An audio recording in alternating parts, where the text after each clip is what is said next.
for cruel behavior. She's saying Because bullying jocks is a and public preps display of power, aren't held accountable. and the cruel elites want to maintain their power. But also, violent electronic media is anti-democratic. So we need to have democratic classrooms. And I teach, And she's trying to blame students make school many shootings on decisions. video games. Students need to be empowered, especially during adolescence. And you can tell where she's trying to stretch. Identity was seeking to become empowered. And what she's trying to stretch to avoid. They're very hierarchical. They're very regimented and disempowering.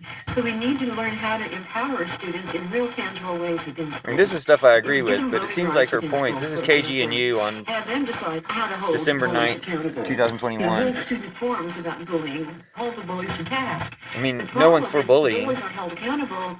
They tend to become domestic violence people. They tend to become criminals and engage in future violence because they're not held accountable. But she's basically blaming school shooters on bullying and video games. When if you replace video games with ideologies like Mariana King. Megan Cameron did with her, posted at peacetalksradio.com. There's also a link to her book, The Crisis of School Violence. The Crisis of School Violence, a new perspective. So if you replace what she's trying to say about violent video games, which plenty of people play and don't become school shooters, with racist, conservative ideology, you'll probably see that that's what really is the trigger or the difference. But if you're trying to blame video games, then you're trying to avoid blaming racist, conservative ideology, in my opinion. I haven't read her book, but the impression I got from her focus on video games, which actually relieve people's stress and give people a way of doing things that don't actually harm anybody. So, and she also mentioned that violent media doubled in 1993 or 1992, which is when she's trying to blame as the origin of first-person shooter video games.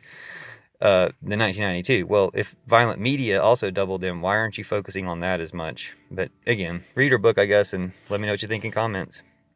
I don't blame video games for shooters. I blame bad ideology, bad situations, and all those other conditions, but especially bad ideology. People that think that, you know, their discomfort is worth killing other people, taking other people's lives. They're wrong. That's white supremacy.